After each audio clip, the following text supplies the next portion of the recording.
सो ये guys welcome है आपका मेरे यूट्यूब चैनल आरबीआई सिंप्लीफाइड पे। मेरा नाम यश है और आज हम आरबीआई एक्सक्लूसिव सेक्शन के अंदर एक पर्टिकुलर ड्राफ्ट के बारे में बात करने वाले हैं। ड्राफ्ट डायरेक्शन के बारे में बात करेंगे, ठीक है। उससे पहले मैं आपको इन्फॉर्मेशन दे दूं कि टेलीग्राम का एक चैनल मैंने क्रिएट कर लिया है, वो बना लिया है, और उसका जो लिंक है आपको मेरे आरबीआई सिंप्लीफाइड चैनल के अबाउट सेक्शन में जाके मिल जाएगा, ठीक है। तो उसके थ्रू आप ज्वाइन कर लेना मेरा टेलीग्राम चैनल। अब ये टेलीग्राम चैनल पे मैं पीडीएफ्स अपलोड करता हूँ, ठीक है। आपको पीडीएफ्स वहाँ पर मिल जाएंगी, ठीक है। इस सेशन की मिल जाएगी और जो पुराने सेशन हमने कर लिए हैं उनकी भी पीडीएफ्स वहाँ पर अवेलेबल है, ठीक है। मैंने अपलोड कर दी है सारी की सारी, ठीक है। तो अब हम चलते हैं डायरेक्ट डायरेक्शन की तरफ। RBI commercial bank prudential norms on capital adequacy, second amendment direction है ये 2026 की, और ये एक ड्राफ्ट है, ठीक है। ये ड्राफ्ट थोड़ा टिपिकल है और थोड़ा ट्रिकी भी है, तो थोड़ा हम आराम से इसको ईजी बनाने की कोशिश करेंगे और हर एक पॉइंट पे चीज़ों को समझते हुए भी चलेंगे, ठीक है। तो ये जो डायरेक्शन है ये कुछ कैलकुलेशन को स्पेसिफाई करता है, उसमें अमेंडमेंट्स हैं, और वो कैलकुलेशन किस चीज़ की है, वो है नेट ओपन पोजीशन की कैलकुलेशन करता है। It outline specify amendments to the calculation of NOP, NOP की कैलकुलेशन कैसे करनी है वो बताता है, ठीक है। और कैपिटल चार्ज की कैलकुलेशन कैसे करनी है, सीसी की कैलकुलेशन कैसे करनी है। और ये कैपिटल चार्ज कब होता है, जब कोई फॉरेक्स रिस्क होता है, ठीक है। अगर किसी बैंक को किसी बैंक के पास फॉरेक्स रिस्क है ना, तो उसे एक पर्टिकुलर कैपिटल चार्ज रिजर्व में रखना पड़ेगा, ठीक है। और वो कितना होगा वो कैसे पता चलेगा, वो पता चलेगा एनओपी के थ्रू। तो एनओपी की कुछ परसेंटेज वो सी होती है, ठीक है। असलियत में मैं आपको बता देता हूँ कितनी होती है, वो 9% होती है, ठीक है। 9% of NOP is equal to C, जो फॉरेक्स रिस्क की वजह से आती है, ठीक है। वो आपको रिजर्व में रखनी पड़ती है, ऐसा बैंक को हर दिन करना होता है। तो वो कैसे करना है वो सारा का सारा डायरेक्शन है इसके अंदर, ठीक है, कि कैसे करना है। तो these directions are intended to align, ये अलाइन करना चाहती है इंडियन बैंकिंग स्टैंडर्ड्स को विद द इंटरनेशनल नॉर्म्स, ठीक है। And will come into effect on April 1 2027, ठीक है। तो एक बार देख लेते हैं, एक बार सबसे पहले ये चीज़ देख लेते हैं कि फॉरेक्स मतलब रेट चेंज होने से क्या क्या क्या होता है, ठीक है। अगर अभी करंटली मेरा $1 जो है फॉर एग्जांपल 90 रुपये का चल रहा है, ठीक है। तो ये टुडे करंट सिनेरियो, ठीक है, अभी का। और फ्यूचर में या मेरा $1 जो है अगर गलती से भी 100 रुपये हो गया, तो देखो रुपीज़ की वैल्यू है, एब्सोल्यूट वैल्यू है, वो तो बढ़ गई है ना, 100 हो गई। पर मुझे खुद बताओ, क्या मेरा रुपी वीक हुआ या स्ट्रांग हुआ? मेरा रुपी वीक हुआ। क्यों? क्योंकि पहले मैं अपने 90 रुपये से, अपने इंडियन INR से, INR 90 रुपीज़ से $1 खरीद सकता था, ठीक है। लेकिन अब मुझे वही $1 जो है 100 रुपये देके खरीदना पड़ेगा। तो मेरा जो है मेरा रुपी INR वीक हो गया है डॉलर के रिस्पेक्ट में। तो इसको बोलते हैं डेप्रीशिएट हो जाना, डेप्रीशिएट होना, ठीक है। मेरी INR करेंसी डॉलर के रेस्पेक्ट में डेप्रीशिएट हो गई। दूसरा केस क्या होता है, मैं अगर $1 की वैल्यू गलती से 80 हो जाए, तो अब क्या है, पहले मैं 90 रुपये दे के $1 खरीद सकता था, लेकिन अब मैं वही $1 80 रुपये में खरीद सकता हूँ। तो मेरे जो रुपी है, मेरे जो INR है, वो क्या हो गया, अप्रिशिएट हो गया, मतलब स्ट्रांग हो गया डॉलर के रेस्पेक्ट में, ठीक है। यहाँ पर स्ट्रांग हो गया और यहाँ पर वीक हो गया। तो मैं जो है ना, अब वर्ड को ऐसे यूज़ करूँगा, मैं बोलूँगा कि रुपी जो है वीक हो गया, ठीक है, या रुपी जो है स्ट्रांग हो गया। तो आपको अपने दिमाग में पहले सोच लेना है कि अब $1 की, जैसे मैंने बोला कि स्ट्रांग हो गया, तो मतलब $1 की वैल्यू 80 हो गई, ठीक है। यहाँ इस ड्राफ्ट के लिए हम यही समझ के चलते हैं कि $1 की वैल्यू 80 हो गई। और मैंने जैसे ही बोल दिया कि वो डेप्रीशिएट हो गया, तो इसका मतलब आप समझ लेना कि $1 की वैल्यू 100 रुपये हो गई। ये आप पहले से समझ लेना, ये पहले बता रहा हूँ, ठीक है। अप्रिशिएट में $1 की वैल्यू 80 है और डेप्रीशिएट में $1 की वैल्यू 100 है। और मैंने आपको रीज़न भी बता दिया क्यों ऐसा है, ठीक है। तो ये होता है फॉरेक्स फॉरेन करेंसी का रिस्क, एक तरीके से कि भाई मतलब रेट चेंज होता रहता है। $1 कभी 80 का मिलता है, $1 कभी 90 का मिलता है, $1 कभी 100 का मिलता है, ठीक है। ठीक है, अब जो है हम देखते हैं एनओपी क्या होता है। एनओपी, तो एनओपी को बोलते हैं net open position, net open position. तो नेट ओपन पोजीशन क्या होता है? नेट ओपन पोजीशन अगर मैं वैसे आपको फॉर्मूले की उससे बताऊं, तो ये होता है total foreign asset, total foreign assets, ठीक है, माइनस टोटल फॉरेन, ये सारी फॉरेन की बात, फॉरेन फॉरेन करेंसी में हो रहा है, ठीक है, फॉरेन लायबिलिटीज, लायबिलिटीज, ठीक है। तो कौन से फॉरेन एसेट हो सकते हैं, देखो, अगर कोई बैंक जो है सीधे ही डॉलर होल्ड करके रखता है अपनी चेस्ट में, ठीक है, कैश की फॉर्म में, तो वो फॉरेन एसेट बन जाता है एक बैंक के लिए, ये बैंक के रिस्पेक्ट में बात है सारी, बैंक, ठीक है। या तो या कोई वो लोन दे दे बड़ी पार्टी को, कोई फॉरेन में loan they they in terms of dollar, ठीक है, तो वो एक एसेट बन जाता है बैंक के लिए, ठीक है।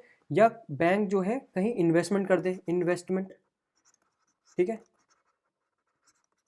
मतलब कोई अपनी सब्सिडी बनाना चाहता है बाहर, सब्सिडरी बनाना चाहता है, या कोई नई ब्रांच खोलना चाहता है बैंक, उसमें जो पैसा वो डालता है और इन्वेस्टमेंट करता है तो डॉलर में, तो वो एक फॉरेन एसेट बन जाता है बैंक के लिए। तो ये तो सब हो जाते हैं एसेट, ठीक है। या कोई नोस्ट्रो अकाउंट के अंदर पैसा है, ठीक है, नोस्ट्रो अकाउंट के अंदर पैसा है तो वो भी डॉलर में, तो वो भी हमारा क्या बन जाता है, फॉरेन एसेट बन जाता है, ठीक है। अभी फॉरेन लाइबिलिटीज़ क्या होती हैं, तो फॉरेन लाइबिलिटीज़, भाई कोई एनआरआई है, बाहर का बंदा है, जिसने इंडियन बैंक के अंदर डॉलर में पैसा डिपॉजिट कराया, तो इस डिपॉजिट पर पैसा देना पड़ता है, तो ये बैंक के लिए क्या बन जाती है, लाइबिलिटीज़ बन जाती है। अगर बैंक ने कोई ओवरसीज़ बोरिंग कर रखी है, ओवरसीज़ बोरिंग कर रखी है, तो वो बैंक के लिए दोबारा से लाइबिलिटी बन गई। ये सब डॉलर में बात हो रही है, सब डॉलर में है, ठीक है, सब कुछ डॉलर में है, ठीक है। कोई फॉरेन बॉन्ड लिया है तो वो एक लाइबिलिटी बन गई, ठीक है। कोई इंपोर्ट का लेटर ऑफ क्रेडिट है, सब डॉलर में, तो वो भी एक लाइबिलिटी बन गई। तो जब मैं टोटल फॉरेन एसेट में से टोटल फॉरेन लाइबिलिटीज़ को माइनस करता हूँ, उसके बाद जो मेरे पास नेट नेट एक अमाउंट आता है, नेट करेंसी आती है, नेट डॉलर में आएगी वो, ठीक है। अब जब मैं इस पर्टिकुलर डॉलर को होल्ड करके रखूँगा, एनओपी को होल्ड करके रखूँगा, तो इससे क्या है, इस पे एक रिस्क होता है, एक्सचेंज रेट रिस्क होता है, फॉरेन एक्सचेंज रेट रिस्क होता है ना, क्योंकि ये डॉलर की वैल्यू या तो बढ़ सकती है या घट सकती है, ठीक है। वो किस पे डिपेंड करेगा, भाई बहुत सारे अलग फैक्टर्स होते हैं वैसे, क्यों इंपोर्ट की, मतलब डॉलर की डिमांड बढ़ रही है या डॉलर की डिमांड घट रही है, ठीक है, रुपये की डिमांड बढ़ रही है, रुपये की डिमांड घट रही है ना, वो और अलग चीज़ें होती हैं इस पर, कैसे इंपोर्ट कितना हो रहा है, एक्सपोर्ट कितना हो रहा है ना, मार्केट में क्या क्या एनडीएफ्स हैं, इन बहुत सारी चीज़ों पे फॉरेन एक्सचेंज रेट फ्लिकर करता है, मतलब ऊपर नीचे होता है। तो जब भी कोई बैंक एक फॉरेन करेंसी होल्ड करता है, मैं अब एनओपी की डेफिनेशन बता रहा हूँ, जब भी कोई बैंक फॉरेन करेंसी होल्ड करता है eight the end of the day, तो उस पर जो रिस्क टोटल होता है उसको ही नेट ओपन बोलते हैं, नेट ओपन पोजीशन बोलते हैं, किसी बैंक की नेट ओपन पोजीशन वही है। अभी नेट तो में पता चल गया, क्योंकि हम टोटल फॉरेन एसेट में से टोटल फॉरेन लाइबिलिटीज़ घटा रहे हैं, लेकिन ये ओपन क्यों बोला, देखो ओपन तभी होता है जब जो है मेरी total foreign asset is not equal to total foreign liabilities, जब ये कंडीशन होगी तब ये ओपन कंडीशन में आएगा, ठीक है। और अगर ये दोनों इक्वल हो गए दैट्स अ क्लोज कंडीशन, तब तो कोई दिक्कत ही नहीं है, तब तो कोई रिस्क ही नहीं है, जीरो हो गया टोटल, ठीक है, तो कोई रिस्क नहीं है बैंक पे। लेकिन अगर net open position is greater than zero, ठीक है, मतलब मॉड में ले लेता हूँ, मॉड में इज ग्रेटर देन जीरो, तो भाई ये एक बैंक के लिए एक तरीके से रिस्क का काम करती है, ठीक है, वो बैंक के लिए रिस्क होता है। और उसको ही मिटिगेट करने के लिए एक बैंक को अपने पास एक कैपिटल चार्ज रखना पड़ता है, जो कि 9% होता है एनओपी का, ठीक है, उसको ही बोलते हैं सीसी, ठीक है। अभी एनओपी कैसे कैलकुलेट करना है वो मैं आपको बताऊँ, ठीक है। अभी कोई भी बैंक ने फॉरेन करेंसी होल्ड कर रखी है, तो उससे रिस्क क्यों आया, बैंक को क्या रिस्क है, तो हम एक बार वो रिस्क देख लेते हैं कि वो रिस्क क्या है, तो हमें ज़्यादा समझ आएंगी चीज़ें। देखो पहले मैं जो है ना, एक टर्म होती है CRAR, CRAR क्या होता है, टोटल कैपिटल, ठीक है, टोटल कैपिटल अपॉन टोटल, यहाँ पर ये वर्ड को ध्यान रखना, ये टोटल यूज़ कर रहा हूँ यहाँ पर, total RWA, risk weighted asset, ठीक है। और ये अभी मैं क्या बोल रहा हूँ, ये सब कुछ जो है डोमिनेटेड है इंडियन रुपीज़ में, INR में, ठीक है, अभी के लिए सिर्फ एग्जांपल लेने के लिए मैं बोल रहा हूँ, नॉर्मली मैं आपको बता रहा हूँ पहले से ये है, ठीक है। तो अब एक बार देख लेते हैं, एक गवर्नमेंट का लोन है, ठीक है, मतलब गवर्नमेंट ने लोन लिया तो मैं बोलता हूँ 100 इतने रुपये उसकी वैल्यू थी, ठीक है। और एक मान लो पर्सनल लोन है, मैंने एक लोन लिया, उसके वो भी 100 रुपये का ले रहा हूँ, 100 रुपये का ही, चलो 100 करोड़ का कर देते हैं, ठीक है। और एक कोई हाई रिस्क है, हाई रिस्क लोन है, वो भी 100 करोड़ रुपये का ले रहा हूँ, ठीक है। अभी हर एक रिस्क जो RW है ना, टोटल RW है, क्योंकि CRAR क्या करता है, हर एक लोन को डिफरेंटली देखता है, क्योंकि बैंक गवर्नमेंट अगर लोन ले रही है, ठीक है, तो वो जो है ना रिस्क फ्री होता है, बैक्ड होता है बाय गवर्नमेंट, तो इस पर कोई भी रिस्क नहीं होता, ज़ीरो रिस्क, ठीक है, नो रिस्क, 0%। लेकिन पर्सनल लोन ले रहा हूँ तो क्या पता भाई मेरे पे 50% हो, ठीक है। हाई रिस्क की लोन है तो भाई क्या पता 100% ही हो, ठीक है। तो लोन होता है, रिस्क होता है। तो अभी ये रिस्क का ये कितना परसेंट है, ठीक है, 0%, तो कोई 0 करोड़ रुपीज़, 50 का मतलब 50 करोड़ रुपीज़, ठीक है। 100 मतलब टोटल इतना ही मुझे अभी ये मेरा रिस्क वेट आ गया मेरे लोन पे, मेरा पर्टिकुलर रिस्क होने, कोई पर्टिकुलर रिस्क होने की वजह से एक रिस्क वेट एसेट टोटल बनाया जाता है, जो कि होता है ये इन सब का सम, सारे एसेट का सम, जो कि है ₹150 करोड़ रुपीज़। ये मेरा क्या है, यही मेरा है RWA, रिस्क वेटेड एसेट। तो अभी बैंक को किसी भी ग्लोबल शॉक से या इकोनॉमिक शॉक से बचने के लिए, अपने ऑपरेशन चलाने के लिए, इसी का ही, इस पर्टिकुलर RWA का कुछ परसेंटेज अपनी कैपिटल में से, अपनी पूंजी में से, अपने प्रॉफिट में से साइड निकाल के रखना पड़ता है एज अ प्रोविजनिंग, ठीक है, ठीक है। तो उसी वही तो होती है कैपिटल। तो वो ये जो टोटल कैपिटल है, ये इसी का ही तो परसेंटेज होती है RWA का। तो वो यहाँ पर यही बता रहा हूँ कि 150 करोड़ रुपीज़ की कुछ परसेंटेज को कैपिटल, जो हमारी बैंक की टोटल कैपिटल है, रिटेन्ड कैपिटल है या शेयर होल्डिंग की कैपिटल है, उसमें से माइनस करके साइड में रखना पड़ता है कि अगर कोई प्रॉब्लम आए तो हम उसको यूज़ कर लें और बैंक बंद ना हो, ऑपरेशनल रहे, ठीक है। अभी ये RWA जो है ना, ये यही रिस्क पैदा करता है।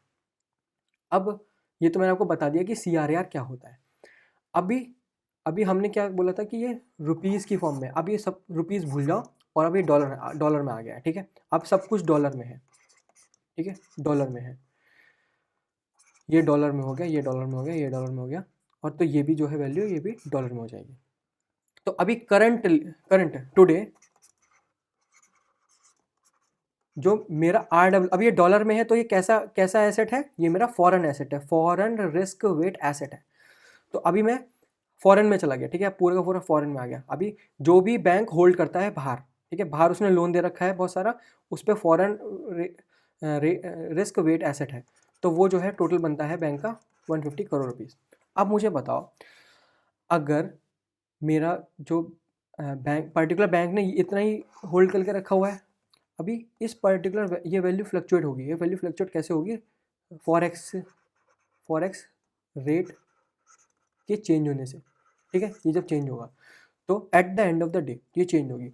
तो मान लो अगर मेरा रुपी जो है, रुपी, अब मैं वही बोलने वाला हूँ, रुपी जो है डेप्रिशिएट हो गया, अगर मेरा रुपी डेप्रिशिएट हो गया, तो मैंने बोला था अगर डेप्रिशिएट हो गया तो $1 की वैल्यू कितनी हो गई, 100, कितने से 90 रुपीज़ से। मैंने बताया ना, मैंने अभी सबसे पहले यही बताया था, 90 से 100 हो गई अगर मेरा रुपी डेप्रिशिएट होगा।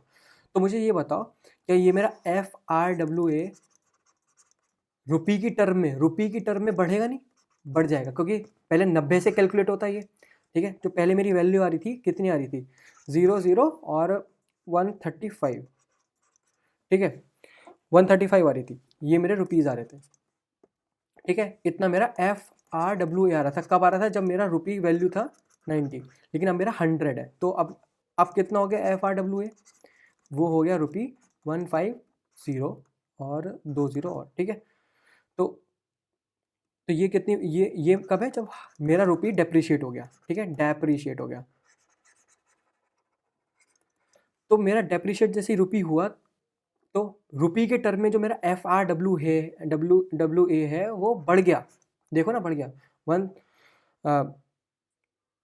13,500 से 15,000 हो गया सीधे।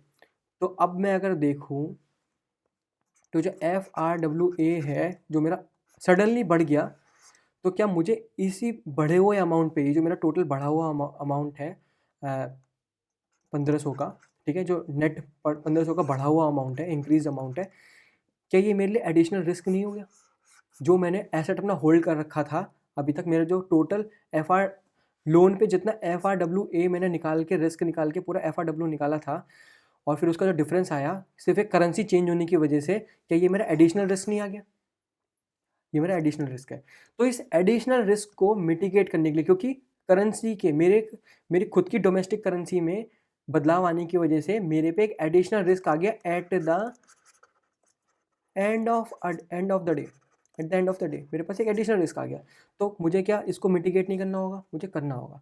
तो मुझे यही मिटिगेट करने के लिए NOP कैलकुलेट करना होगा कि मेरा कितना आता है पर डे, और फिर उसी के थ्रू ही 9% निकाल के CC कैलकुलेट करना पड़ेगा, और वो उस अमाउंट को मुझे अपने कैपिटल में से सब्ट्रैक्ट करना होगा और साइड में रखना होगा आराम से सेफली, कि मेरा बैंक इस फॉरेन करेंसी के फ्लक्चुएशन से वर्क करे और बच जाए, शॉक ना हो, है ना।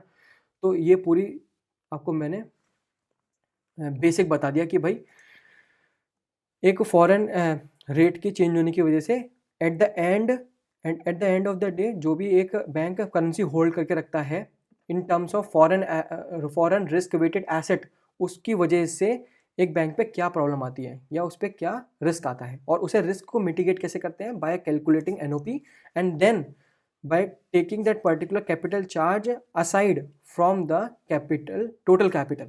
ठीक है, तो अभी हम जो है इसको ही कैलकुलेट करने वाले हैं। पहले NOP को कैलकुलेट करते हैं। The calculation of NOP and the maintenance of capital charge for foreign exchange risk apply to bank. तो ये 2 लेवल पे होता है। एक तो सोलो लेवल पे, सोलो लेवल मतलब स्टैंड अलोन। इसका मतलब एक अकेला बैंक खुद अपनी NOP निकाले, ठीक है। और यहाँ पर ग्रुप लेवल क्या है? मतलब बैंक प्लस उसकी पेरेंट बैंक, उसकी इंश्योरेंस आर्म, सब मिलके अपना NOP निकालें। तो ये इनको 2 लेवल पे निकालना पड़ता है एक बैंक को। सोलो लेवल पे भी निकालना होता है और ग्रुप लेवल पे निकालना होता है, ठीक है। और फिर उसके लिए एक CC अलग से साइड रखना पड़ता है। तो बैंक को देखो, क्योंकि ये जो रिस्क है ये हर दिन का रिस्क है। हर दिन हमारी जो कैपिटल है, मतलब जो हमारा फॉरेन रेट है वो चेंज होगा, ठीक है। और उसके चेंज होने की वजह से हमारे पास रिस्क बढ़ेगा या घटेगा, ठीक है। और उसके अकॉर्डिंग हमें वो 9% ऑफ NOP अपने पास रखना पड़ेगा साइड में करके CC। तो ये कंटिन्यूस प्रोसेस है on a continuous basis. At the close of every business day हमें NOP कैलकुलेट करना पड़ेगा और फिर CC भी कैलकुलेट करना पड़ेगा, और उतनी कैपिटल रखनी पड़ेगी साइड में। तो यही बोलने की कोशिश कर रहा है, ठीक है। देखो, जब NOP कैलकुलेट करने जा रहे होते हैं ना, तो RBI बोलता है देखो कुछ पर्टिकुलर इंस्ट्रूमेंट को, कुछ पर्टिकुलर चीज़ों को आपको NOP में ऐड नहीं करना है। क्यों नहीं करना है? या तो भाई उसकी कोई वर्थ नहीं है, RBI बोलता है या तो उसकी कोई वर्थ नहीं है, ठीक है। या तो उसकी कोई वर्थ नहीं है, या वो कुछ ज़्यादा ही हाई रिस्क की एलिमेंट है और आपने उसके लिए पहले से बहुत ज़्यादा प्रोविजनिंग कर रखी है, तो वो एडिशनल करेंसी प्रोविजनिंग करने की ज़रूरत नहीं है। तो अब कौन से ऐसे इंस्ट्रूमेंट है, कौन सी ऐसी चीज़ें हैं जो RBI ने बोली है कि NOP कैलकुलेशन से हटानी है, ठीक है। तो not all foreign currency exposures are included in the risk calculation, ठीक है। The document specify mandatory exclusion to avoid the double counting. Double भाई 2 बार नहीं करना हमें किसी की प्रोविजनिंग, एक बार कर लो वो काफ़ी है। तो वहाँ पर हम ये भी देखने वाले हैं। तो पहला है डिडक्टेड पोजीशन, ठीक है। कोई भी ऐसी पोजीशन जो पहले से ही बैंक ने अपनी रेगुलेटरी कैपिटल से निकाली हो। तो यहाँ पर मैं आपको एक चीज़ बता दूँ, 2 तरीके के रिस्क होते हैं। एक होता है कैपिटल रिस्क, जिसको मिटिगेट कौन करता है? कैपिटल लिख दिया, कैपिटल रिस्क। कैपिटल रिस्क को मिटिगेट कौन करता है? हमारा CRAR हेल्दी, तो कैपिटल रिस्क मिटिगेट हो जाता है। एक होता है फॉरेन रिस्क, ठीक है। फॉरेन रिस्क को मिटिगेट कौन करता है? CC, हमने जो बोला कैपिटल चार्ज, और उसकी कैलकुलेशन के लिए NOP कर रहे हैं हम, ठीक है। तो वो यही बोल रहा है कि अगर आपने पहले से ही अपने बैंक की मेन कैपिटल में से या उसके हेज को एक्सक्लूड करना है, क्योंकि वो पहले से ही जो है ना आपके कैपिटल रिस्क में से CRAR ने उसको बना के रखा हुआ है, आपने एक एक्स्ट्रा पहले से ही उसके लिए कैपिटल रखी हुई है। तो ऐसे सारे एलिमेंट्स आपको नहीं ऐड करने हैं, ठीक है। या RBI बोल दे कि भाई आपके पास कोई पर्टिकुलर एसेट है, उसका वैल्यू है $100, और ये जो $100 की वैल्यू है ना, RBI खुद बोल दे कि नहीं, इसकी कोई ज़रूरत नहीं है। आरबीआई खुद अपने अपने तरफ से बोल दे कि नहीं, ये आरबीआई डिक्लेयर कर दे इसकी ज़ीरो वर्थ है, तो फिर उसको भी ऐड नहीं करना है। और अगर वो पहले से आपकी रेगुलेटरी कैपिटल में से डिडक्टेड है तो उसको भी ऐड नहीं करना है, ठीक है। तो दोबारा डबल प्रोविजनिंग करने की क्या ज़रूरत, ठीक है। तो यही बोल रहा है। दूसरा क्या है, हाई रिस्क वेटेड आइटम। अगर कोई भी कैपिटल इंस्ट्रूमेंट जिसका रिस्क वेटेड जो है 1250% है, ठीक है, वो एक्सक्लूड करना है। अभी इसका मतलब क्या, देखो 1250% होने का, रिस्क वेट का होने का मतलब क्या है, इनडायरेक्टली ये बोलना चाह रहे हैं कि जो ये इंस्ट्रूमेंट है ना, ये जो इंस्ट्रूमेंट है is very risky, high risk है इसमें। ये पहली बोल रहा है, ये सोफेस्टिकेटेड टर्म बोल दो, है ना। तो ये कैसे बोलता है, देखो जनरली क्या होता है, बेसल नॉर्म के अकॉर्डिंग CRAR हमें मेंटेन करना पड़ता है 8% पे, ठीक है, बेसल नॉर्म के अकॉर्डिंग। तो 8%, अब ये 8% क्या होता है, ये टोटल कैपिटल होती है, total cap upon total risk wait asset, ठीक है। तो इसका मतलब 100 रुपये का अगर रिस्क वेट है तो उस पर 8 रुपये की कैपिटल आपको साइड में रखनी है, मतलब तो यही है इसका। तो अब थोड़ी कैलकुलेशन करते हैं, CRAR का रेशियो लिखते हैं। CRAR रेशियो क्या हो गया, 8/100, ठीक है, यही मतलब है इसका 8% का। अगर मैं नीचे मल्टीप्लाई कर दूँ 12.5 से और ऊपर मल्टीप्लाई कर दूँ 12.5 से, तो ऊपर आएगा 100, नीचे आएगा 1250 को चमका कि 1250 हमारा RWA है। तो मतलब जब भी हमारा RWA 1250 होगा तो उसके ऊपर मुझे जो ना 100% ऑफ दैट पर्टिकुलर कैपिटल अलग करनी पड़ेगी। 100% मुझे अपनी कैपिटल साइड करनी पड़ेगी, ठीक है। मेरा CRAR इस पॉइंट पे उस पर्टिकुलर एसेट के लिए 100% हो जाएगा। तो मतलब अगर मेरा वो जो CRAR है, मेरा जो RWA है, उसका मतलब मैंने किसी को लोन दिया $1 का, ठीक है, और वो ये जो $1 का लोन है ये वेरी रिस्की है। अब वैसे $1 का लोन रिस्की नहीं होता, ठीक है। तो उसने मेरे को बोला कि ये जिसका RWA है वो 1250% है। तो मुझे क्या करना पड़ेगा, इसको मिटिगेट करने के लिए एक एक्स्ट्रा 100% ऑफ दिस एक्स्ट्रा $1 अपनी कैपिटल में से साइड करना पड़ेगा, रिजर्व में रखना पड़ेगा, ठीक है। तो वो यही बोल रहा है 100% of my capital, sophisticated way of writing this particular thing, 100% of capital, ठीक है। तो अगर कहीं भी आपको मिले रिस्क वेटेड एट 1250, इसका मतलब 100% ऑफ कैपिटल ही बोल रहा है वो, 100% ऑफ कैपिटल ही उठाना है आपको, ठीक है। तो अब ऐसा क्यों बोल रहा है बैंक, मतलब RBI ऐसा क्यों बोल रहा है, अब भाई वो इसलिए बोल रहा है कि तुमने पहले से 100% कैपिटल तो रख रखी है, और अगर तुम इसे फॉरेन रिस्क में भी कन्वर्ट करके फिर दोबारा से 9% रखोगे तो भाई तुम टोटल कितना कर लोगे, 109% कर लोगे, विच इज़ अननेसेसरी। क्यों करना है तुम्हें, पहले से तुमने 100% रख रखा है। तो वो सारे इंस्ट्रूमेंट जिसका पहले से ही रिस्क आपने कैलकुलेट करके उसके लिए प्रोविजनिंग करके रखी है, ठीक है, बैंक ने अपनी खुद की कैपिटल रेगुलेटरी कैपिटल में से इसको निकाल के रखा हुआ है। तो ऐसे सारे हाई रिस्की इंस्ट्रूमेंट्स को आप हटा सकते हो अपनी NOP की कैलकुलेशन से, ठीक है, इतना है। अभी तीसरा क्या है, नॉन परफॉर्मिंग एसेट्स या मैच्योर्ड एसेट। ऐसी सिक्योरिटीज जो मैच्योर हो चुकी हैं बट अनपेड हैं, क्लासीफाइड हो चुकी हैं एज एन NPA, और उनको एक्सक्लूड करना है फॉरेक्स रिस्क कैपिटल से, एंड आर सब्जेक्टेड, से वो सब्जेक्टेड है किसके लिए, capital risk credit risk capital से, ठीक है। अभी मैं आपको यहाँ पर एक चीज़ बताता हूँ कि RBI क्या बोलना चाहता है यहाँ पर। देखो NPA क्या होता है, NPA तब होता है जब आपको कोई प्रिंसिपल अमाउंट ना मिले या इंटरेस्ट ना मिले फॉर कंटिन्यूस 90 डेज, ठीक है। 90 डेज के बाद NPA हो जाता है कोई भी एसेट, ठीक है। तो RBI यहाँ पर ये बोल रहा है कि देखो तुम्हें जो है ना इस पॉइंट पे इस पर्टिकुलर लोन को रिकवर करने की ट्राई करना है। भाई पहले जो तुम्हारा पैसा मरा हुआ है उसको वापस जिंदा करो, उसे अलाइव करो, ठीक है।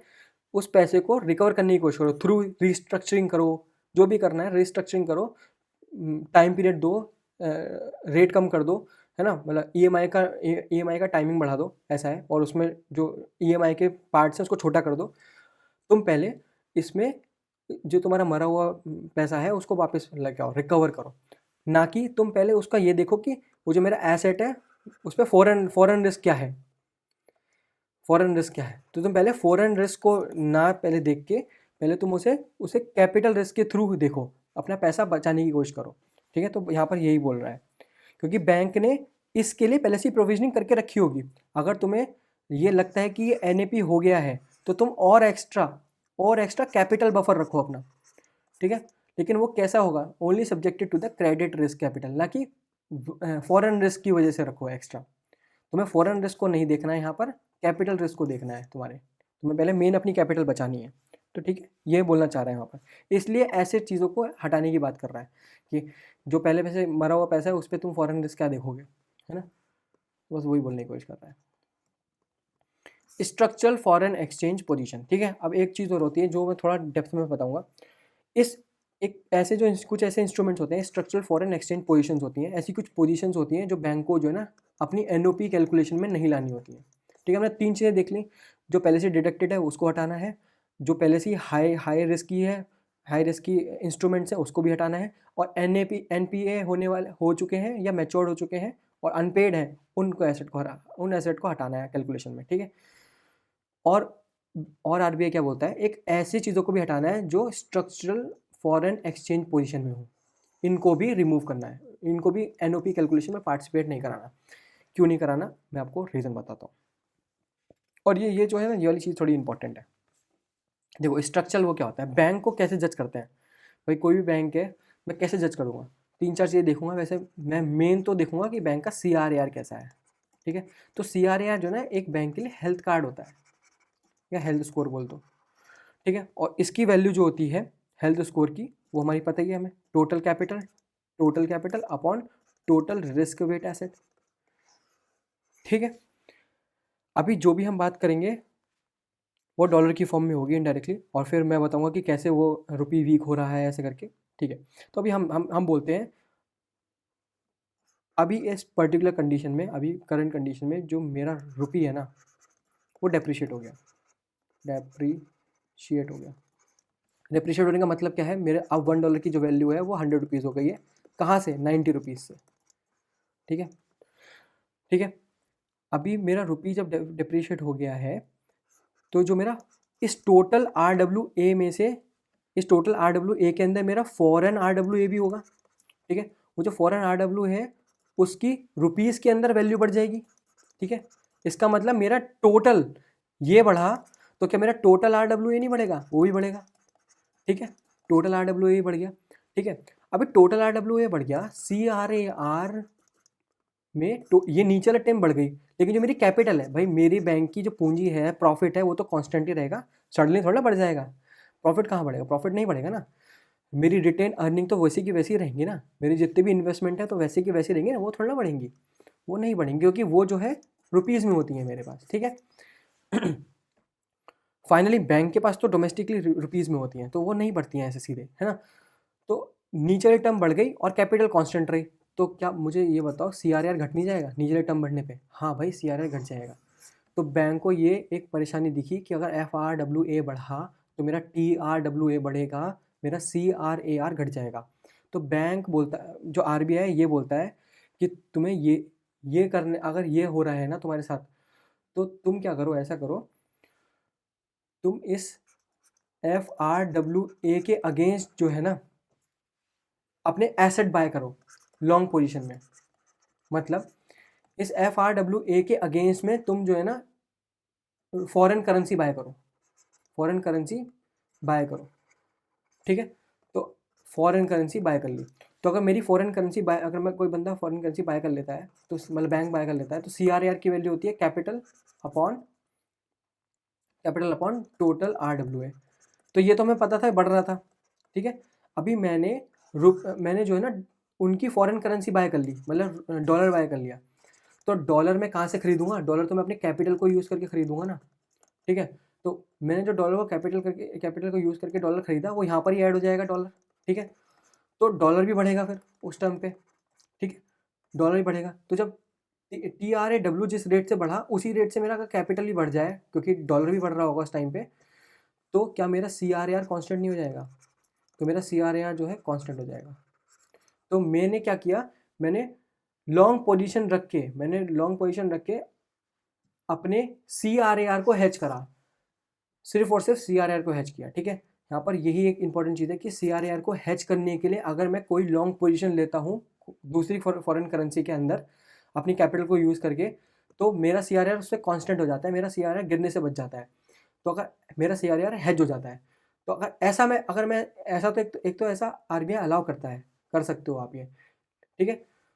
और ऐसी चीज़ों को जितना वो आपने कैपिटल बाय किया ना, उसको आपको एनओपी, क्योंकि मैंने ये डॉलर बाय कर लिया ना इनडायरेक्टली मैंने at the end dollar buy किया। अभी ये डॉलर तो मेरे लिए रिस्क है, लेकिन डॉलर रिस्क नहीं है, क्योंकि ये जो डॉलर है ना मेरे सीआरआर को गिरने से बचा रहा है। ये मेरे लिए एक तरीके से प्रॉफिट की तरह वर्क कर रहा है, या हेजिंग की तरह वर्क कर रहा है, हेज करने के लिए वर्क कर रहा है। तो जो ये जो पर्टिकुलर डॉलर है ना, ये जो पर्टिकुलर डॉलर जो मैंने खरीदा है भाई, इसको मुझे एनओपी में काउंट नहीं करना है। तो यही होता है स्ट्रक्चरल फॉरेन एक्सचेंज पोजीशन, ठीक है।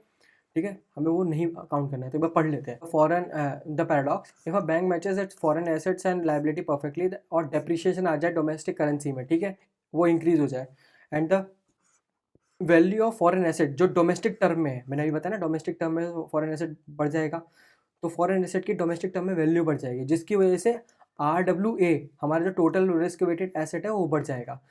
पर कैपिटल जो है, जो डिनोमिनेटेड है डोमेस्टिक करेंसी में, वो तो स्टे होगी सेम, वो सेम रहेगी, जिसकी वजह से मेरा जो कैपिटल रेशियो है वो फॉल होगा। और किसी भी बैंक, कोई भी बैंक अपना कैपिटल रेशियो फॉल नहीं कराना चाहता। तो उसके लिए सॉल्यूशन क्या है? Bye running a short position या डोमेस्टिक करेंसी, या लॉन्ग पोजीशन करो फॉरेन करेंसी में, फॉरेन करेंसी बाय कर लो, ठीक है, उसके उसके लिए उसके अगेंस्ट में।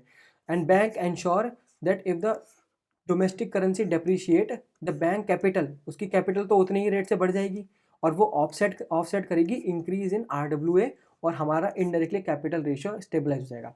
लेकिन ये काम जो है ना, सिर्फ और सिर्फ कैपिटल रेशियो को स्टेबलाइज करने के लिए है, कांस्टेंट रखने के लिए है, अपने खुद के रिस्क को हेज करने के लिए नहीं है। और वो जो अमाउंट होगा, वो जो डॉलर है, वो आपको एनओपी में नहीं जोड़ना है, ठीक है, नहीं करना है। यही बताने की कोशिश कर रहा है ये। अब अगला देखते हैं, एक्सक्लूजन। भाई आरबीआई जो है अलाउ तो कर रहा है उसको हटाने की, to exclude this positional structural position, ऐसी स्ट्रक्चरल पोजीशन को एक्सक्लूड करने के लिए एनओपी की कैलकुलेशन से बैंक को कुछ कंडीशंस को फुलफिल करना होगा, पर्पस उसका फुलफिल करना होगा, ठीक है। पर्पस क्या है? कि भाई वो हेज करने के लिए अपने adverse effect of exchange rate on capital ratio, सिर्फ कैपिटल रेशियो को हेज करने के लिए ही यूज़ करना है, ठीक है। और कोई पर्पस के लिए नहीं, खुद के जो लॉसेज हो रहे हैं उसको प्रोटेक्ट करने के लिए नहीं करना है, सिर्फ कैपिटल रेशियो। लिमिटेशन क्या है? Exclusion is limited to the certain amount to neutralize the sensitivity. अभी यही पढ़ेंगे हम आगे कि कितना वो अमाउंट होना चाहिए। मान लो एक फ्लड आ रहा है किसी कंट्री के अंदर या किसी बाउंड्री के अंदर, उस फ्लड को रोकने के लिए मुझे सिर्फ 10 बैग चाहिए, 10 सैंड बैग चाहिए। बट बैंक बोल रहा है नहीं नहीं, मैं तो ऐसा करता हूँ 50 बैंक सैंड बैग खरीद देता हूँ और फिर यहाँ पर लगा दूंगा, तो ज़्यादा प्रोटेक्शन होगी 50 बैग सैंड बैग लेने से। तो आरबीआई बोलता है सिर्फ जब तुम्हें 10 सैंड बैग की ज़रूरत है ना, तुम्हें 10 सैंड बैग ही लेने हैं, 50 नहीं। वो जो एक्स्ट्रा है ना, वो तुम्हारा स्पेकुलेशन है, फिर तुम जो है ना बेटिंग कर रहे हो, और फिर तुम इनडायरेक्टली अपने लॉसेस को हेज करने की कोशिश कर रहे हो, तो वो नहीं करना है, वो अलाउड नहीं है, लिमिटेशन है। ड्यूरेशन क्या है? तुमने वो जो एसेट है, वो जो पर्टिकुलर एसेट है, वो तुमने हेल्ड किया होना चाहिए एटलीस्ट 6 मंथ, ठीक है। तो ये शो करता है कि तुम कमिटेड हो।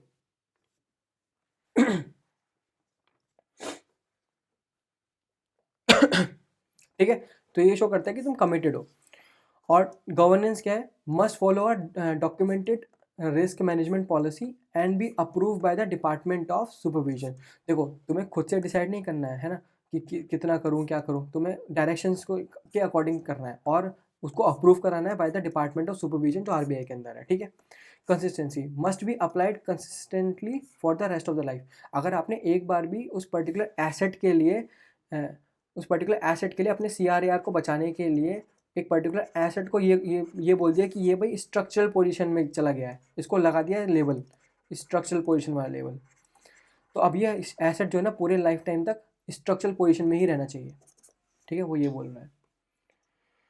अभी जो वो स्ट्रक्चरल पोजीशन वाला है, द मैक्सिमम स्ट्रक्चरल पोजीशन अब बैंक कैन एक्सक्लूड, अपने एनओपी में से अब मुझे वो कितना घटाना है, वो जो डॉलर था मेरा, वो जो एक्स अमाउंट था, वो कितना घटाना है, ठीक है। तो उसके लिए आरबीआई ने फॉर्मूला दिया है, मैक्स रिड्यूसेबल पोजीशन जो है वो मेरी कैपिटल अपॉन टोटल आरडब्ल्यू। ये जो दिख रहा होगा क्या है, ये है मेरा कैपिटल रेशियो, CRAR मतलब, है ना, CRAR है डायरेक्टली, और उसकी मल्टीप्लाई करनी है मुझे फॉरेक्स के टोटल RWA से, ठीक है। तो इसमें थोड़ा सा एग्जांपल ले लेते हैं, है ना, फिर हम अच्छे से समझ पाएंगे कि इसका मतलब क्या है। तो हमें कितना पैसा अभी कितना वो पर्टिकुलर स्ट्रक्चरल पोजीशन एक्सक्लूड करनी है, हमें ये पता लगाना है, ठीक है। और हम देख पा रहे हैं कि ये कैपिटल कैपिटल का ही एक पर्टिकुलर जो हमारा CRAR है उसका ही एक पर्टिकुलर परसेंटेज है, ठीक है, RWA। तो अभी मैं एग्जांपल लेता हूँ। टोटल कैपिटल जो है मेरे बैंक की, मान लो वो है 100 करोड़ रुपए, और उसी बैंक ने जो उसका टोटल RWA है वो है 1000 करोड़ रुपीज़। तो अगर मैं इसका CRAR निकालूंगा तो कितना आएगा, वो 10% आएगा, ठीक है। अभी मैंने फॉरेन RWA जो है ना रख रखे हैं, और उसकी जो वर्थ है वो है 200 करोड़ रुपए, ठीक है। ये फॉरेन में है, फॉरेन डोमिनेटेड है, ठीक है। फॉरेन डोमिनेटेड है, फॉरेन करेंसी में ही है, लेकिन मैं अभी उसको इंडियन करेंसी में ही शो कर रहा हूँ, ठीक है। अभी क्वेश्चन ये है कि अब कितना एक्सक्लूड करना है। तो मैथ क्या बोलती है, इस फॉर्मूले के अकॉर्डिंग जो मेरा मैक्स एक्सक्लूडेबल पार्ट आएगा, MEP आएगा, वो कितना आएगा, ये 10%, 200 करोड़ का, 200 करोड़ रुपीज़ का, जो कि है 20 करोड़ रुपए। तो यही वो वैल्यू है 20 करोड़ रुपए, जो मुझे अपने 20 करोड़ रुपए को अब मैं उसमें डॉलर में कन्वर्ट कर लूँ या सीधे ही कन्वर्ट कर दूँ, वो इट डजेंट मैटर, वो हम देख लेंगे क्यों मैटर नहीं करता। तो वो जो पर्टिकुलर वैल्यू है वो मुझे NOP में से घटानी होगी, ठीक है। तब मेरा नेट NOP आएगा, कुछ टोटल लास्ट NOP आएगा। तो यही मैं वैल्यू एक्सक्लूड कर सकता हूँ, ठीक है। अभी क्यों ऐसा बोला, ठीक है। तो जब भी रुपी क्रैश करेगा तो मेरा जो FRWA है, क्योंकि ये मेरा इनडायरेक्टली तो डॉलर में ही डोमिनेटेड होगा, तब मैं रुपी डेप्रिशिएट होगा, ठीक है। अब रुपी डेप्रिशिएट हुआ तो ये 200 करोड़ रुपए जो थे, असलियत में तो ये डॉलर में ही है, रुपी डेप्रिशिएट होने की वजह से इसकी वैल्यू बढ़ जाएगी।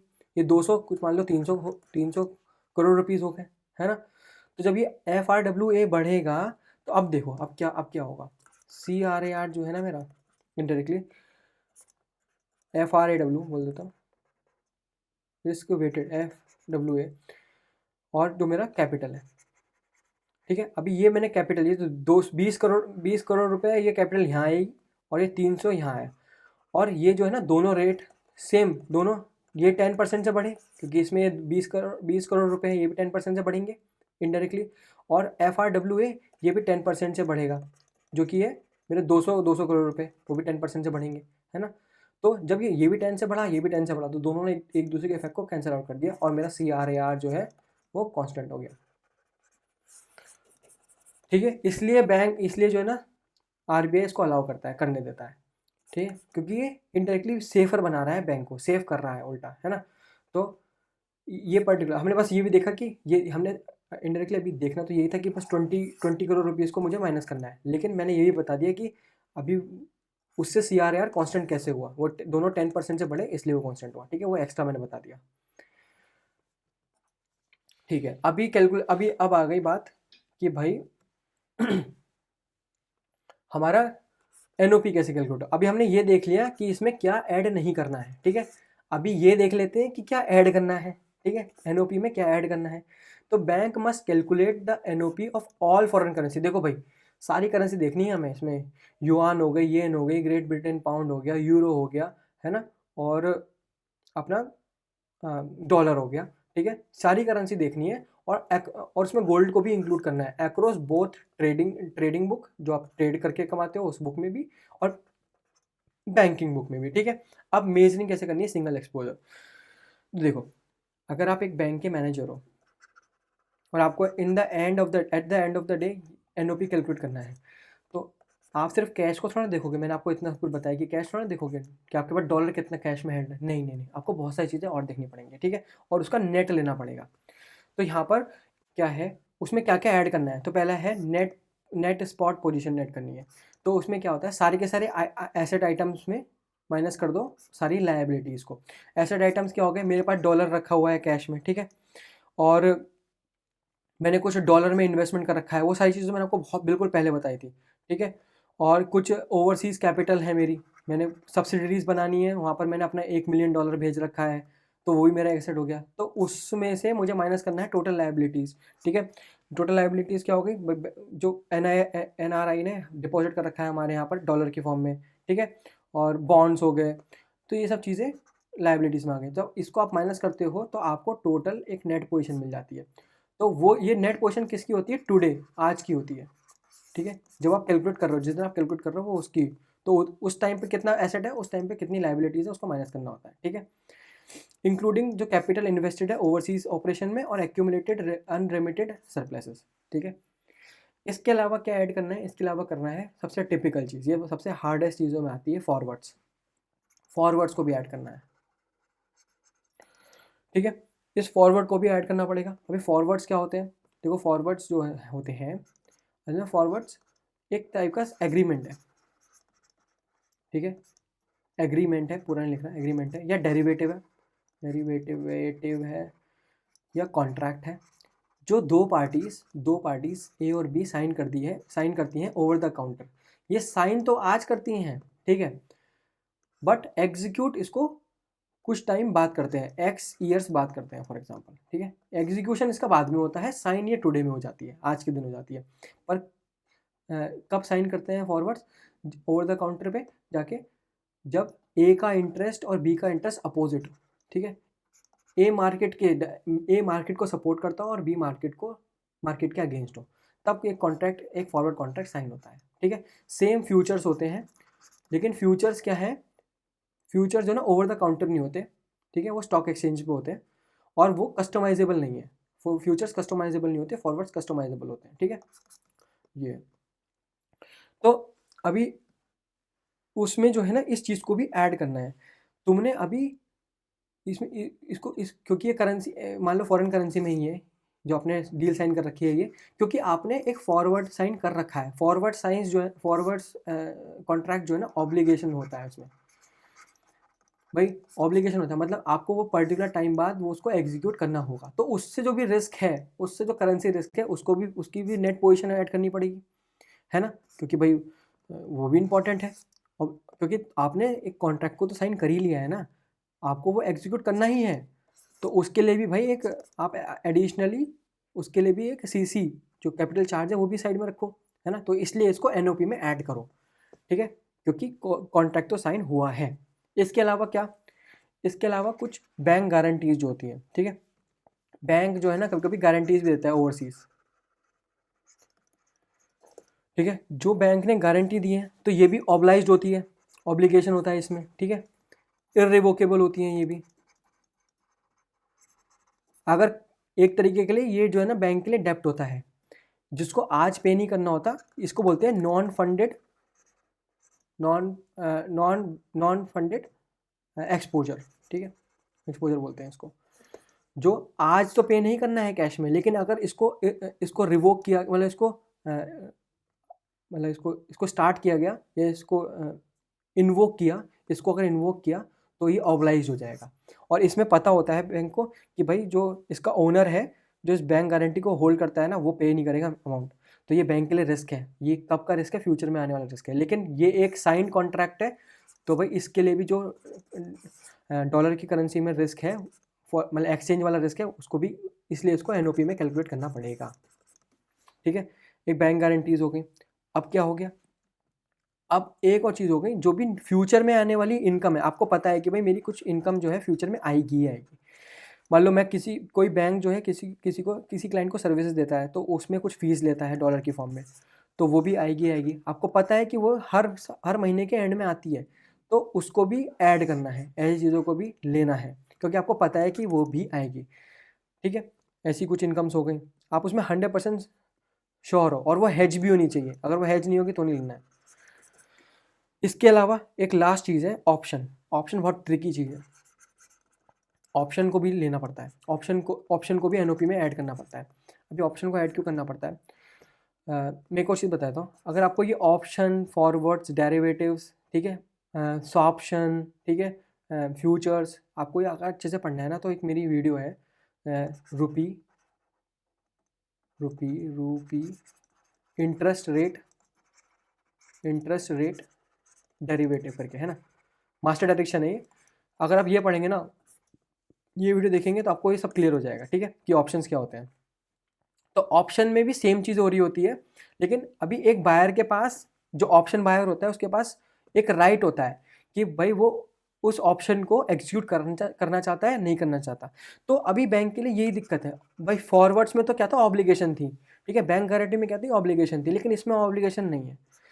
तो बैंक कभी भी कोई पर्टिकुलर अमाउंट का कॉल ऑप्शन या कुछ भी ऑप्शन लेके बैठता है ना, तो उसकी जो पर्टिकुलर वैल्यू होती है, मान लो 400 रुपये का लिया, तो वो 400 रुपये को सीधे अपने एनओपी में ऐड नहीं कर सकता, नहीं कर सकता। वो सिर्फ और सिर्फ इसका कुछ परसेंटेज ही ऐड कर सकता है, जिसको बोलते हैं डेल्टा इक्विवेलेंट। डेल्टा इक्विवेलेंट, ठीक है, उसकी वैल्यू 0 से 1 होती है। तो मान लो अगर वो डेल्टा इक्विवेलेंट है 0.5, तो बैंक जो है, जो एनओपी में सिर्फ और सिर्फ $200 ही ऐड कर पाएगा, ठीक है, एनओपी में। तो ये भी एक थोड़ा इंपॉर्टेंट चीज़ है, क्योंकि ये ऑप्शन जो है आपको चॉइस देता है, ये ऑब्लिगेशन नहीं है, इसलिए थोड़ा ट्रिकी है, ठीक है। तो हमने अब ये देख लिया कि पूरी चीज़, ये सब चीज़ें देख ली हमने कि क्या क्या ऐड कर सकते हैं। इसके अलावा है, ये एक सबसे ज़्यादा इंपॉर्टेंट है, इसके बाद सब कुछ आसान है, ठीक है। डेरिवेटिव क्या है, डेरिवेटिव की एक खास बात होती है, जो हमने भी पीछे डेरिवेटिव को ऐड कराया है एनओपी में, तो एक खास बात हमें डिस्कस करनी पड़ेगी, जिसका नाम है एनपीवी, नेट प्रेजेंट वैल्यू। अब मुझे एक बात बताओ, आपको पता है कि आपका कुछ प्रॉफिट होगा या लॉस भी होगा, है ना, ये पता है, बट वो जो प्रॉफिट और लॉस है ना, वो आपने कभी अभी रिकॉर्ड नहीं किया, आपको भी रिसीव नहीं हुआ है वो, है ना। तो आप उसकी फुल वैल्यू को अपने एनओपी में नहीं डाल सकते, आपको कुछ उसकी एनपीवी डालनी पड़ेगी। मतलब क्या बोलना चाह रहा हूँ मैं यहाँ पर, एनपीवी का कॉन्सेप्ट क्या बोलता है, जो मेरा आज का मनी है ना, मनी टुडे, उसकी वैल्यू ज़्यादा है कल के मनी से, टुमारो मनी, ठीक है, टीएमआर, ठीक है, टीएमआर टुमारो मनी से ज़्यादा है। क्यों ज़्यादा है, क्योंकि आज का मनी मेरे हाथ में है, मैं उसको कहीं भी डाल के उसे इन्वेस्ट करके उससे इंटरेस्ट कमा सकता हूँ, ठीक है, बैंक को दे दूँ और उसे इन्वेस्ट करके शेयर मार्केट में उससे पैसा कमा सकता हूँ, उससे कैपिटल गेन कर सकता हूँ, ठीक है। जो मेरे पास आज का मनी है वो उसकी वैल्यू मेरे लिए ज़्यादा है। और क्यों ज़्यादा है, एक और चीज़ है कि इन्फ्लेशन भी किसी कंट्री की जो मनी होती है उसको, उसकी वैल्यू को कम करता रहता है, ठीक है। तो जो टुमारो मनी है ना वो कम है। तो जो ये फॉरवर्ड्स होते हैं, फ्यूचर्स होते हैं, ऑप्शंस होते हैं, ये टुमारो मनी होते हैं। साइन तो आज होती है डील, है ना, लेकिन एग्जीक्यूट कल होते हैं, कल मतलब कोई पर्टिकुलर पीरियड के बाद। तो मुझे पता है कि मेरे को $5000 मिलने वाले हैं, फॉर एग्जांपल $5000 मिलने वाले हैं, पर मुझे $5000 सीधे अपने आज की एनओपी में ऐड कर लेना, क्या वो सही है? क्या उसकी वर्थ इतनी ही होगी आज के उसमें? नहीं, आज के दिन उसकी वर्थ जो है ना कम होगी, ठीक है। तो अभी वो कैसे निकालना है, उसके लिए हमें हमें हमें अब देखना है। तो वो जो निकालते हैं उसकी जो उसे जो है ना एक यील्ड कर्व से निकालते हैं, जिसको एल्को कमेटी अप्रूव करती है। एल्को कमेटी क्या होती है? Asset liability committee. वो एक सीनियर बॉसेस का ग्रुप होता है जो यील्ड डिसाइड करता है कि कितनी होनी चाहिए, ठीक है। तो अब ये एनओपी कैलकुलेट करने का तरीका बताता हूँ मैं आपको। हम एक एग्जांपल लेंगे, इसे अच्छे से समझेंगे। फॉरवर्ड कॉन्ट्रैक्ट है, ठीक है, आपको सही से पढ़ना है तो वाली वीडियो देख लेना। फॉरवर्ड कॉन्ट्रैक्ट है और बाय का कॉन्ट्रैक्ट है, ठीक है, रुपीज़ है 1000 और ये हुआ है मान लो 1 जनवरी 2027 में मैंने लिया।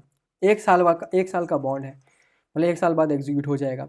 आज साइन हुआ, टुडे तो साइन हुआ, पर एग्जीक्यूट कब होगा? 1 साल बाद, ठीक है। लेकिन मैंने ये जो पर्टिकुलर डॉलर है इसमें एक एग्रीड प्राइस पे ही लूँगा, मतलब 80 रुपीज़ पर डॉलर, ठीक है। पर 6 मंथ बाद क्या हुआ? 6 मंथ के बाद जो प्राइस था, 6 मंथ बीत चुके हैं, ठीक है। 6 मंथ के बाद जो प्राइस है, $1 की वैल्यू जो है ना 85 हो गई, 85 रुपीज़। तो भाई जो मेरे को ₹5 अब दिख रहे हैं मेरे प्रॉफिट में, और इंटू अगर मैं 1000 कर दूँ तो मेरा जो टोटल प्रॉफिट दिख रहा है मेरे को ₹5000। तो क्या है, ₹5000 मुझे पता है, आज के दिन मुझे पता है कि ये मेरी वैल्यू हो गई है, इस पर्टिकुलर फॉरवर्ड कॉन्ट्रैक्ट का प्रॉफिट हो गया है। तो क्या मुझे सीधे ही अपने एनओपी में काउंट कर लेना है? नहीं करना है। इसके लिए क्योंकि अभी और 6 महीने बाकी हैं, और 6 महीने बाकी है इसका एग्जीक्यूशन होने में, ठीक है। तो आज के दिन जब मैं इसको कैलकुलेट करूँगा तो मैं इसको किस फॉर्मूले से कैलकुलेट करूँगा? इसकी वैल्यू रखूँगा NPV is equal to future profit जो मेरा होएगा, तो मुझे दिख रहा है कि मेरा आज हो जाएगा, अपॉन 1 प्लस वो जो इंटरेस्ट रेट जो एल्गो कमेटी ने डिसाइड किया है, अपॉन मतलब to the whole power remaining time remaining, जो कि है 0.5, है ना, मतलब आधा बचा ना टाइम, और ये है मेरा ₹5000।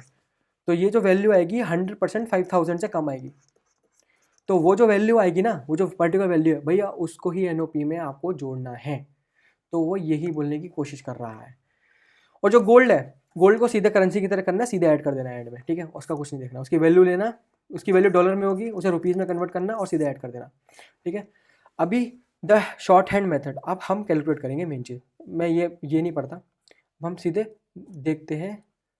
अरे क्या हो गया, एक तरीके से मतलब इसका जो ओवरऑल फॉर्मूला है एनओपी का, कैसे कैलकुलेट करते हैं। ग्रेटर देखते हैं sum of net short sum of net long का, कोई भी इन दोनों में से कोई भी एक ग्रेटर जो भी होगा उसको निकाल लेंगे बाहर।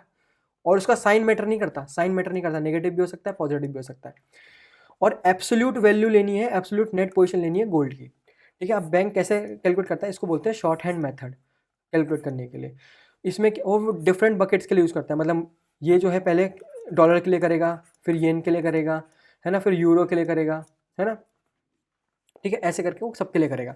तो अभी एक बकेट का देख लेते हैं, बाकी तो सब सेम ही है। तो मानो सबका ही देख लेते हैं। यूएसडी में लॉन्ग पोजीशन है, मतलब बैंक ओन करता है लॉन्ग पोजीशन $100, ठीक है। यूरो में बकेट जो है शॉर्ट में है और बैंक ओस करता है 50 यूरो। येन बकेट में लॉन्ग पोजीशन है और बैंक ओन करता है 200 यूरो। अभी मैं क्या करूँगा, इसको जो ना रुपी में, इक्विवेलेंट रुपी में कन्वर्ट करूँगा, ठीक है, कोई पर्टिकुलर एक्स वैल्यू आई, ठीक है। फिर मैं इसको रुपी में कन्वर्ट करूँगा, कोई पर्टिकुलर वाई वैल्यू आई। फिर मैं इसको रुपी में कन्वर्ट करूँगा, कोई पर्टिकुलर जेड वैल्यू आई।